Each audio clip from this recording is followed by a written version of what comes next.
जंगल की गहराइयों में एक भूतिया जगह थी, जिसे लोग डरावनी रूप से भूतों की नगरी कहते थे।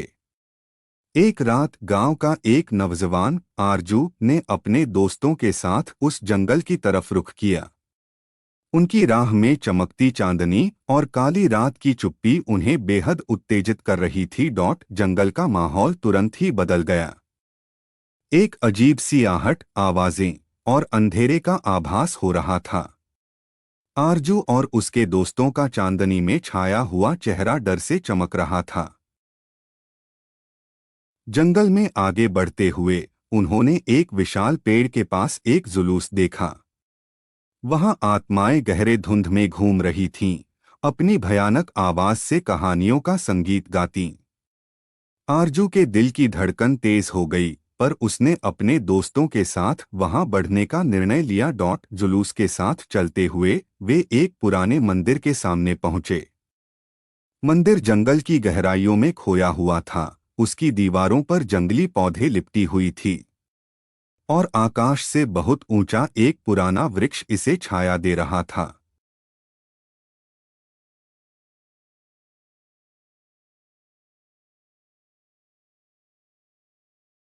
जब वे मंदिर के भीतर पहुंचे, वहां कुछ ऐसा था जो उन्हें एक तक खड़ा कर दिया।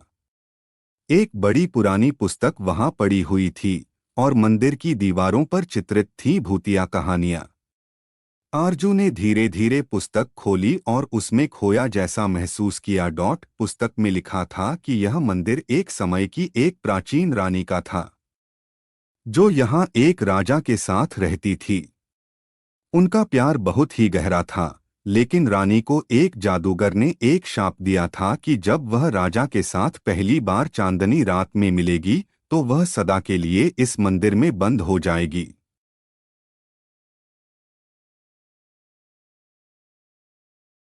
आरजू ने पुस्तक को बंद करते हुए अपने दोस्तों को बताया, हमें इस मंदिर से जल्दी बाहर निकलना चाहिए, यह जगह हमारे लिए बहुत बुरी हो सकती है।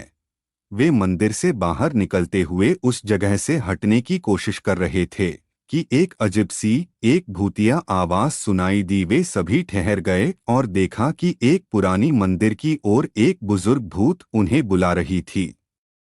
भूत ने उन सब से कहा, तुम्हें मेरी साहसी रानी का शाप तोड़ना होगा।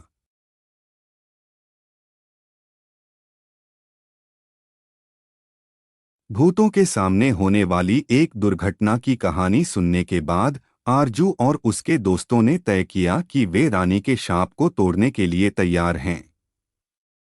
भूत ने उन्हें एक रहस्यमय रास्ता दिखाया जो मंदिर की गहराइयों में जा रहा था। वे रास्ते में बढ़ते रहे और कुछ दूर चलने पर उन्हें एक कुआं दिखाई दिया। कुएं के पीछे एक भयानक औरत बैठी हुई थी। आरजू ने औरत से बातचीत की और उससे रानी के शाप के बारे में जाना। औरत ने कहा, रानी का शाप तभी टूटेगा जब तुम एक पुरानी कहानी की रहस्यमयी छवियों को मंदिर के दीवारों पर ले जाओगे।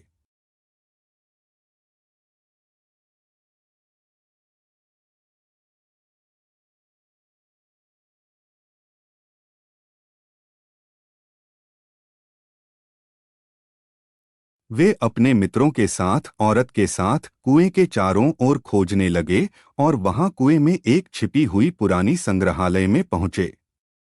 वहां वे बहुत पुरानी पुस्तकें, रहस्यमयी छवियां को देखकर चकित रह गए। उस भयानक औरत के कहे अनुसार आरजू ने समझा कि इन छवियों का मतलब है कि ये छवियां मंदिर की दीवारों पर लगनी चाहिए। वे औरत की मार्गदर्शन में कुएं से बाहर निकलकर मंदिर की ओर बढ़े।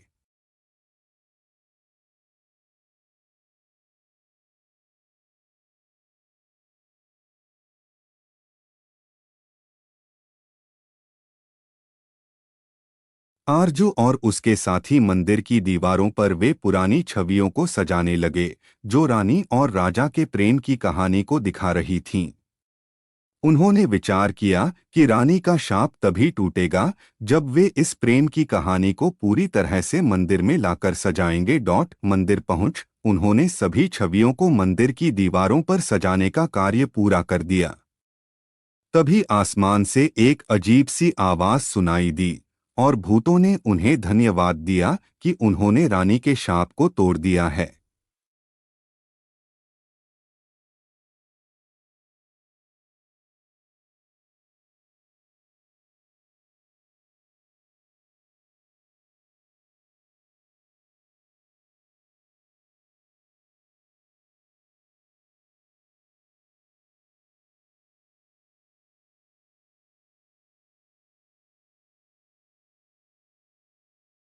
मंदिर में एक चमकती हुई रोशनी दिखाई दी और रानी की आत्मा वहां पहुंची। उसने अपने हौसले और इच्छा शक्ति से भरी हुई आंखों से आरजू को देखा। उसकी आत्मा ने आरजू की शौर्यगाथा सुनी और उसके साथियों को धन्यवाद दिया।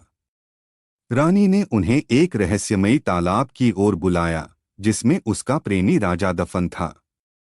चमकते हुए तालाब की ओर बढ़ते हुए उन्होंने तालाब के किनारे पर एक पुराने सीढ़ीदार महल को देखा। उस महल में एक राजा की चित्रित मूर्ति खड़ी थी और वहां कुछ पुरानी पत्नियां बैठी हुई थीं, जो उसके प्रेमी के साथ अमरता की तलाश में थीं।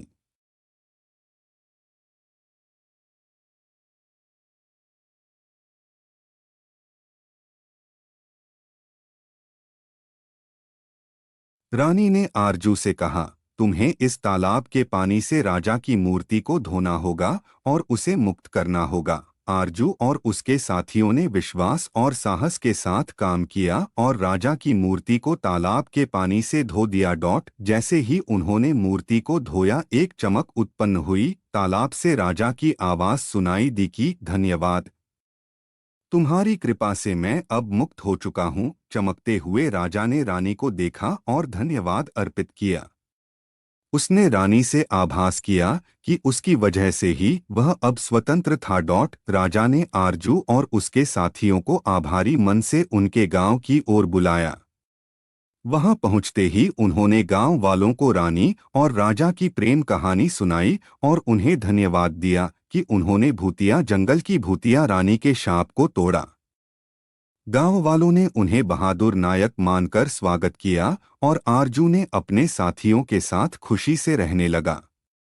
भूतिया जंगल और घोस्ट टाउन की डरावनी रातें अब गांव के लोगों के लिए एक यादगार कहानी बन गई थीं, जिसमें प्रेम, साहस और आत्मसमर्पण का सफलता का अपार सागर छुपा हुआ था।